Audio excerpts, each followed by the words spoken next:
ಕಾಂಗ್ರೆಸ್ ಪಕ್ಷ ಇದು ಕೇವಲ ರಾಜಕೀಯ ಪಕ್ಷ ಅಲ್ಲ, ಇದು ಭಾರತದ ಬಹುತ್ವದ ಆತ್ಮ. ಈಗಾಗಲೇ ಬಹಳಷ್ಟು ಜನ ಭಾಷಣ ಮಾತಾಡುವಾಗ ಹೇಳ್ತಾ ಇದ್ರು, ಈ ದೇಶದಲ್ಲಿ ಬಹುತ್ವ ಅಂತ ಹೇಳಿದ್ರೆ 7 ದೊಡ್ಡ ಧರ್ಮಗಳಿರ್ತಕ್ಕಂಥ ರಾಷ್ಟ್ರ. ಹಿಂದೂ ಧರ್ಮ, ಇಸ್ಲಾಂ ಧರ್ಮ, ಕ್ರೈಸ್ತ ಧರ್ಮ, ಬೌದ್ಧ ಧರ್ಮ, ಜೈನ್ ಧರ್ಮ, ಸಿಖ್ ಧರ್ಮ, ಜೊರಾಸ್ಟ್ರಿಯನ್ ಧರ್ಮ ಇರ್ತಕ್ಕಂಥ ಬಹುತ್ವದ ರಾಷ್ಟ್ರ ಇಡೀ ಪ್ರಪಂಚದಲ್ಲಿ ನಿಮ್ಗೆಲ್ಲೂ ಸಿಗದೆ ಇರ್ತಕ್ಕಂಥದ್ದು ಈ ಭೂಮಂಡಲದಲ್ಲಿ ಭಾರತ ದೇಶದ ಹೆಸರಲ್ಲಿ ಇರ್ತಕ್ಕಂಥ ಈ ಒಂದು ಕೊಡುಗೆ ಕಾಂಗ್ರೆಸ್ ಪಕ್ಷದ ಕೊಡುಗೆ. ಭಾರತ ರಾಷ್ಟ್ರದ ಪರಿಕಲ್ಪನೆಯನ್ನ ಕೊಟ್ಟಿರ್ತಕ್ಕಂಥದ್ದು ಕಾಂಗ್ರೆಸ್ ನೇತೃತ್ವದಲ್ಲಿ ಮಹಾತ್ಮ ಗಾಂಧಿ ಅವರು. ಸ್ವಾತಂತ್ರ್ಯ ಬರೋದಕ್ಕಿಂತ ಮೊದಲು ಈ ರಾಷ್ಟ್ರದಲ್ಲಿ ಸುಮಾರು 560 ರಾಜ ಮಹಾರಾಜರಿದ್ದಂಥ ರಾಷ್ಟ್ರವನ್ನ ಸ್ವತಂತ್ರ ರಾಷ್ಟ್ರವನ್ನಾಗಿ ಮಾಡಿ, ಗಣರಾಜ್ಯವಾಗಿ ಮಾಡಿ, ಎಲ್ಲರಿಗೂ ಸಹ ಅಧಿಕಾರ ಇರಬೇಕು ಅಂತೇಳಿ ತಮ್ಮ ಕೈಯಲ್ಲಿ ಅಧಿಕಾರವನ್ನು ಕೊಟ್ಟಿರ್ತಕ್ಕಂಥದ್ದು ಕಾಂಗ್ರೆಸ್ ಪಕ್ಷ. ಅದಕ್ಕೋಸ್ಕರ ಇದು ಪವಿತ್ರವಾದ ಪಕ್ಷ ಅಂತ ಹೇಳ್ತಾ ಇದ್ದೀನಿ. ಕಾಂಗ್ರೆಸ್ ಪಕ್ಷ ಕೇವಲ ಸರ್ಕಾರ, ಚುನಾವಣೆ, ಮಂತ್ರಿ, MLA, MLC, MP ಆಗುವಂಥದ್ದಲ್ಲ.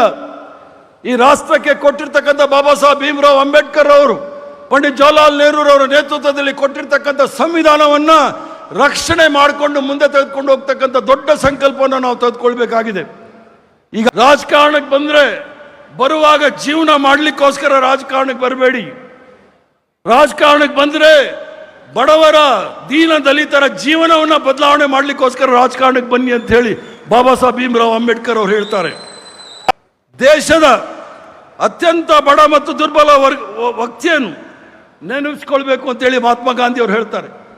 ಯಾಕಂದ್ರೆ ಈಗ ನರೇಂದ್ರ ಮೋದಿ, ಅಮಿತ್ ಶಾ, ಭಾರತೀಯ ಜನತಾ ಪಾರ್ಟಿ ಅವ್ರು ನೆನೆಸ್ಕೊಳ್ಳದೆ ಅದಾನಿ, ಅಂಬಾನಿ, ಬಡವ್ರನ್ನ ಯಾರೂ ಸಹ ನೆನೆಸ್ಕೊಳ್ತಾ ಇಲ್ಲ.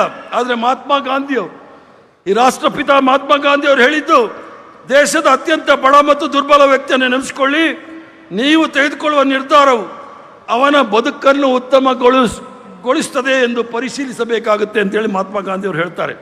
ಮತ್ತೆ ಖರ್ಗೆ ಸಾಹೇಬರು ಕೆಲವು ಕಿವಿ ಮಾತು ಹೇಳಿದರು. ಯಾವುದೇ ಸಂದರ್ಭದಲ್ಲಿ ಪಕ್ಷಕ್ಕೆ ತೊಂದರೆ ಆಗದಾಗೆ ನಾನು ಮತ್ತು ಮುಖ್ಯಮಂತ್ರಿಗಳಾಗಿರ್ತಕ್ಕಂಥ ಶಿವಕುಮಾರ್ ಅವರು ಒಟ್ಟಿಗೆ ಕಾಂಗ್ರೆಸ್ ಪಕ್ಷವನ್ನು ಮುಂದೆ ತೆಗೆದುಕೊಂಡು ಹೋಗ್ತೀವಿ. ಅದರ ಜೊತೆಗೆ ಕೆಲವು ಅಗ್ರಿಮೆಂಟ್ ಕೂಡ ತಾವು ಮಾಡ್ಕೊಂಡಿದ್ರಿ. 2.5 ವರ್ಷ ಆಗೋಯ್ತು. ಬೋರ್ಡ್ ಕಾರ್ಪೊರೇಷನ್ ಚೇರ್ಮನ್ಗಳು ಹಂಗೆ ಇದ್ದಾರೆ, ಮೆಂಬರ್ಗಳು ಹಂಗೆ ಇದ್ದಾರೆ. ಅವ್ರನ್ನೆಲ್ಲ ರಾಜೀನಾಮೆ ತಗೊಂಡು ಹೊಸಬ್ರಿಗೆ ಅವಕಾಶ ಮಾಡಿಕೊಡಿ ಅಂತ ಕೂಡ ನಾನು ಹೇಳಲಿಕ್ಕೆ ಇಚ್ಛೆ ಬೀಳ್ತೇನೆ. ಯಾಕೆಂದರೆ 1ನೇ ಇನ್ನಿಂಗ್ಸ್ ಆಯಿತು, ಸಿದ್ದರಾಮಯ್ಯನವರು 1ನೇ ಇನ್ನಿಂಗ್ಸ್ ಮಾಡಿದ್ರು. ಈಗ 2ನೇ ಇನ್ನಿಂಗ್ಸ್ ನಾವು ಆಡಬೇಕಾದ್ರೆ ಪಿಚ್ ಹೆಂಗಿದೆ ಅನ್ನೋದು ನೋಡಬೇಕಾದ್ರೆ ಹೊಸ ಕಾರ್ಯಕರ್ತರ ಜೊತೆಗೆ ಹೊಸ ಜವಾಬ್ದಾರಿ ಅವ್ರೆಲ್ಲರೂ ಸಹ ಕೊಡಬೇಕು ಅಂತ ನಾನು ಹೇಳ್ತೇನೆ. ಯಾಕಂದರೆ ಇದು ನಮ್ಮ ಪೂರ್ವಾರ್ಜಿತ ಸೊತ್ತಲ್ಲ. ಸರ್ಕಾರ ಅಂತಕ್ಕಂಥದ್ದು ಯಾರ ಪೂರ್ವಾರ್ಜಿತ ಸೊತ್ತಲ್ಲ.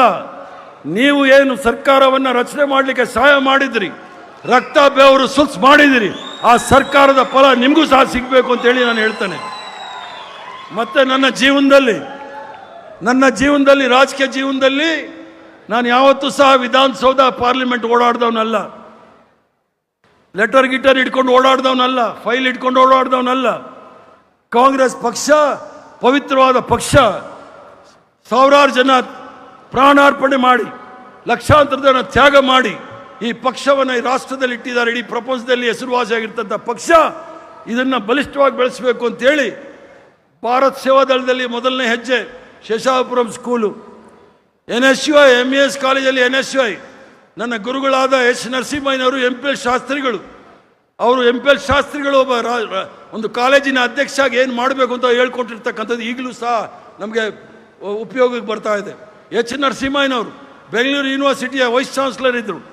ನಾಯಕತ್ವ ಹೆಂಗಿರಬೇಕು ಅಂತ ಹೇಳಿ ನನ್ನ ಜೊತೆ ಇಲ್ಲಿ ಸ್ಟೇಜ್ ಮೇಲೆ PM ಅಶೋಕ್ ಗಾಂಧಿ ಟೋಪಿ ಹಾಕ್ಬಿಟ್ಟಿದ್ದಾರೆ, ಅವರಿದ್ದರು. ರೇವಣ್ಣ ಇದ್ದರು, ಮತ್ತು KM ನಾಗರಾಜರು. ಇತರವಾಗಿ ಒಂದೇ ಪಕ್ಷದಲ್ಲಿ ಕೆಲಸ ಯಾಕೆ ಮಾಡ್ಕೊಂಡು ಬಂದ್ವಿ ಅಂದರೆ, ಎಲ್ಲರಿಗೂ ಸಹ ಅವಕಾಶ ಕೊಡ್ತಕ್ಕಂಥ ಯಾವುದಾದ್ರೂ ಪಕ್ಷ ಇದ್ದರೆ ಅದು ಕಾಂಗ್ರೆಸ್ ಪಕ್ಷ ಅನ್ನೋದನ್ನು ಹೇಳ್ತೀನಿ. ನೀವು ಸಹ ಧೃತಿ ಕೆಡಬೇಡಿ.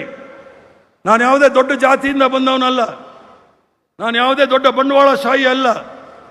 ನಾನೊಬ್ಬ ಸಾಮಾನ್ಯ ಕಾರ್ಯಕರ್ತನಾಗಿ ಇಷ್ಟ ಮೇಲೆ ಬರಬೇಕಾದ್ರೆ ಒಂದು ಪಕ್ಷದ ನಿಷ್ಠೆ, ನಾಯಕತ್ವದಲ್ಲಿ ನಂಬಿಕೆ ಇದ್ರೆ ನೀವು ಸಹ ಮೇಲೆ ಬರ್ತೀರಾ ಅನ್ನೋದನ್ನು ನಿಮಗೆ ಆಶ್ವಾಸನೆ ಕೊಡಲಿಕ್ಕೆ ಇಚ್ಛೆ ಬೀಳ್ತೇನೆ.